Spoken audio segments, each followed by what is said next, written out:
Desde fevereiro estamos recebendo quase que diariamente notícias do conflito entre Rússia e Ucrânia.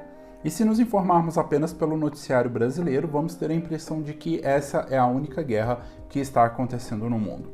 E é sobre isso que nós vamos falar no vídeo de hoje. Então fica comigo até o final, que eu vou trazer um panorama geral sobre os principais conflitos que estão acontecendo no mundo nesse momento. Se você está chegando agora por aqui, deixa eu me apresentar. Eu sou o Leonardo, professor de História e Atualidades, e toda segunda, quarta e sexta à noite tem vídeo novo aqui no YouTube. Eu vou aproveitar e pedir para que você se inscreva aqui no canal e ative as notificações para receber os avisos de vídeos novos. Desde fevereiro, a guerra na Ucrânia vem causando uma grande comoção e mobilização mundial. Em poucos dias em torno do assunto, com vários países repudiando o conflito e utilizando de sanções econômicas contra a Rússia numa tentativa de pôr fim a esse impasse. Algo em torno de 2 milhões de ucranianos fugiram do seu país e centenas de pessoas morreram dos dois lados, inclusive civis. E isso vem gerando a maior crise humanitária recente da Europa, que também precisa lidar com a falta do fornecimento do gás russo, que está criando também uma crise econômica prestes a explodir. O aumento da inflação e o desabastecimento de alguns produtos, principalmente combustíveis, já é uma realidade na zona do euro. Mas quando tiramos o foco da Europa e olhamos para outras regiões do mundo, vamos encontrar outros conflitos. É o caso, por exemplo, do conflito do Iêmen. Já são mais de 377 mil mortes e a ONU estima que pelo menos 2 milhões e 300 mil crianças sofrem com desnutrição aguda. A população do país sofre também com a falta de médicos e até mesmo água potável. Mais de 10 mil crianças já morreram como consequência direta dos combates. 4 milhões de pessoas foram obrigadas a fugir das suas casas e mais de 20 milhões, o que dá 71% da população do país, precisam de alguma forma de assistência humanitária ou proteção para a sobrevivência. O Iêmen vive desde 2014 mergulhado num conflito entre rebeldes Houthis, próximos do Irã, e forças do governo, apoiados por uma coligação militar liderada pela Arábia Saudita e que inclui os Emirados Árabes Unidos. Os Houthis controlam a capital e grandes extensões de território no norte e oeste do país. Um cessar-fogo de 2 meses, mediado pela ONU, entrou em vigor em 2 de abril desse ano, tendo sido renovado 2 vezes e terminou em 2 de outubro. De acordo com a ONG Save the Children, desde o fim do cessar-fogo há 1 mês, 11 crianças já morreram nesse conflito. A Cruz Vermelha estima que 1/3 do país sofre com a insegurança alimentar, o que representa aproximadamente 19 milhões de pessoas. A ONU classifica esse conflito como a maior crise humanitária da atualidade. Na África, um dos piores conflitos atualmente ocorre na Etiópia, mais precisamente na região do Tigré. De acordo com a embaixadora dos Estados Unidos na ONU, estima-se que em 2 anos algo em torno de 1,5 milhão de pessoas já morreram nesse conflito. Rebeldes que lutam no país dizem que mais de 9 milhões de etíopes necessitam de algum tipo de ajuda alimentar. O conflito, desencadeado em novembro de 2020, é um dos mais brutais no mundo atualmente, com relatos de assassinatos de civis e estupros em massa, de acordo com a Anistia Internacional. A base é uma disputa entre diferentes grupos étnicos que tentam conviver há quase 30 anos. Desde 94, a Etiópia tem um sistema de governo federativo, em que cada uma das 10 regiões do país é controlada por diferentes grupos étnicos. Uma dessas regiões é o Tigré, controlada por um partido político chamado de Frente de Libertação do Povo do Tigré, que é formado por pessoas desse mesmo grupo. A frente liderava uma coalizão de 4 partidos que governava a Etiópia desde 91. Sobre essa coalizão, a Etiópia se tornou mais próspera e estável, apesar de crescentes preocupações com direitos humanos e o nível de democracia. Um grande descontentamento no país se transformou em protestos, levando a uma remodelação do governo em que o político Abiy Ahmed se tornou primeiro-ministro. Abiy liberalizou a política, criou um novo partido, o Partido da Prosperidade, e removeu os principais líderes do governo acusados de corrupção e repressão. Ele encerrou uma longa disputa territorial com a vizinha Eritreia e recebeu o Prêmio Nobel da Paz no ano de 2019. Mas os políticos do Tigré viam as reformas de Abiy como uma tentativa de centralizar o poder e destruir o sistema federativo da Etiópia.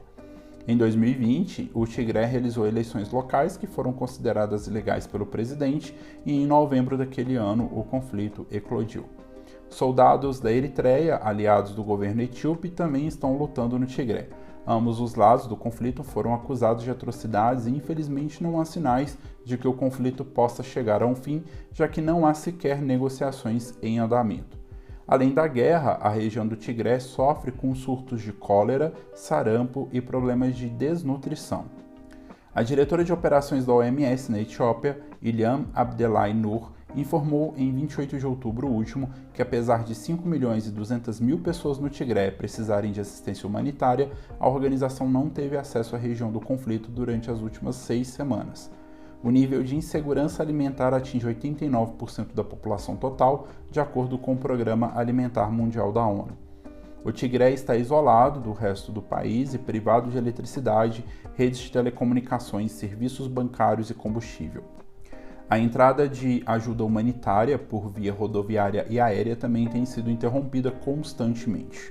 O resultado do conflito, que se desenrola em grande parte fora dos olhares midiáticos, é desconhecido. A imprensa não tem acesso ao norte da Etiópia e as comunicações operam de forma desordenada na região, impossibilitando qualquer verificação independente das informações. Mais perto de nós, no Caribe, o Haiti ainda vive reflexos de um grande terremoto que atingiu o país em 2010. Desde então, sofre com a insegurança política e econômica. E essa insegurança levou o Haiti a uma nova onda de violência iniciada em julho de 2021, quando o então presidente Jovenil Moïse foi brutalmente assassinado. Moïse, de 53 anos, foi baleado 12 vezes na testa e no torso. Seu olho esquerdo foi arrancado e os ossos do braço e do tornozelo foram quebrados. A primeira-dama, Martine Moïse, também foi baleada, mas sobreviveu. A polícia haitiana alega que um grupo de mercenários, principalmente estrangeiros, sendo 26 colombianos e 2 haitianos americanos, compõem o grupo que executou o assassinato. Enquanto as investigações prosseguiam, o país mergulhou em uma nova onda de violência. Ariel Henry, que havia sido nomeado por Moïse como novo primeiro-ministro, assumiu interinamente o país, mas ele vem sendo contestado por diversos grupos. Existe um acordo entre facções para que Henry permaneça no poder até a realização de eleições, que ainda não foram marcadas. Algumas gangues têm exigido que Henry renuncie e ele escapou de um atentado contra sua vida em janeiro. As gangues vêm espalhando violência pelo país e são financiadas em parte pelo sequestro de estrangeiros, que se tornou um problema sério para as autoridades. No ano passado, mais de 800 pessoas foram sequestradas por gangues no Haiti. Para piorar a situação, o Haiti sofreu um novo terremoto em agosto, um mês após o assassinato de Moïse, matando mais de 2.000 pessoas, agravando ainda mais a situação humanitária da população.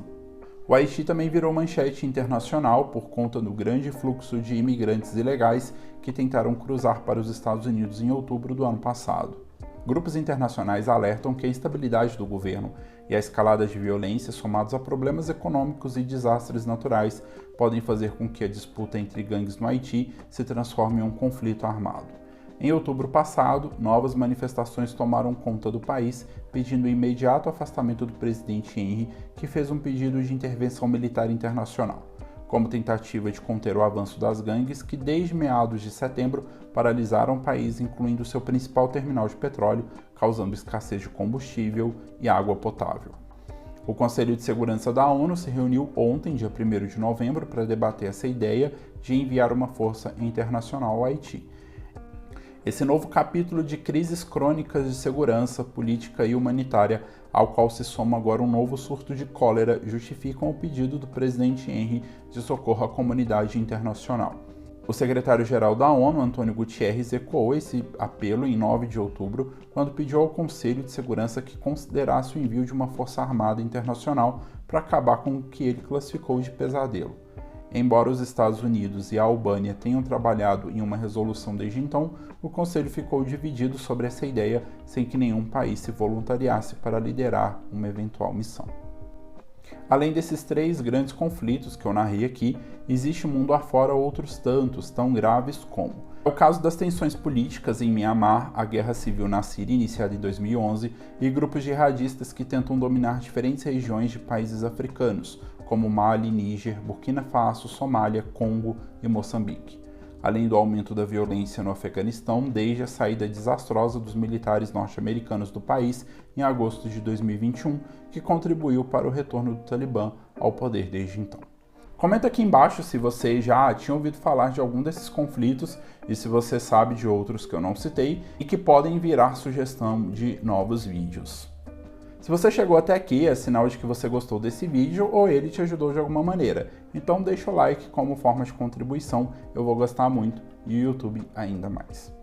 Se você ainda não é inscrito aqui no meu canal, não esqueça de se inscrever e até o próximo vídeo.